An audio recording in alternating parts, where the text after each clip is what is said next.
ऐसे नहीं, शुरू से दिखाता हूँ।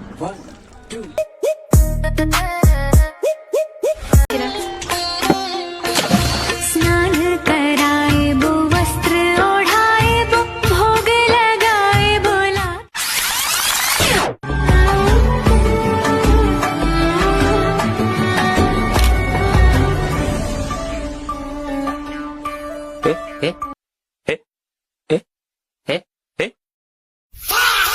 ए